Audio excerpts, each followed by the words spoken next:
वाघ असा शब्द उच्चारला तरी माणसाची बोबडी वळते। मात्र नाशिकच्या नांदगाव तालुक्यातल्या बोलठाण गावात वाघाला पूजलं जातं। वाघोबाची मोठी यात्रा भरते। पाहुयात वाघोबाची ही यात्रा असते तरी कशी। बोलठाण गावाचं रक्षण करणाऱ्या वाघोबाप्रती कृतज्ञता व्यक्त करण्यासाठी नांदगाव मधल्या बोलठाण गावात यात्रा भरते। या यात्रेला जवळपास 150 वर्षांची परंपरा आहे। दत्त जयंतीला वाघोबाची पालखी मिरवणूक काढून यात्रेला सुरुवात होते। 15 दिवस चालणाऱ्या यात्रेला दूरवरचे भाविक आवर्जून हजेरी लावतात। गावात वाघाची पूजा का केली जाते त्याची ही अनोखी आख्यायिका सांगितली जाते। की जे नाशिक जिल्ह्यामध्ये नांदगाव तालुक्यामध्ये बोलठाण म्हणून एक गाव आहे। ते पशुमध्ये आजकाल भारतामध्ये कुठेही यात्रा भरल्या जात नाही। कालांतराने त्याची आम्ही या बोलठाण गावी समाधी बांधून मोठी मंदिर उभारलं आणि यात्रा ही तेव्हापासून सुरू झाली। नाशिक, औरंगाबाद आणि जळगाव जिल्ह्याच्या हद्दीवर बोलठाण गाव वसलंय।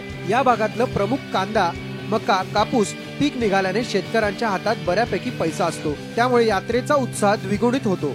खाद्यपदार्थाची दुकानं सजतात। जिलेबी आणि भजी तर या यात्रेचं खास वैशिष्ट्य।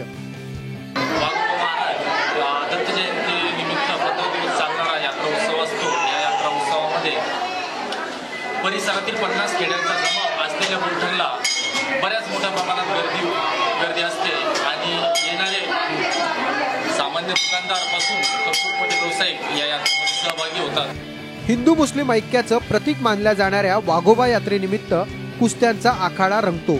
नामवंत लोकनाट्य तमाशाचे फड उभे राहतात। रहाट, गाडगे आणि पाळणे तर बच्चे कंपनीसाठी पर्वणीच ठरतात।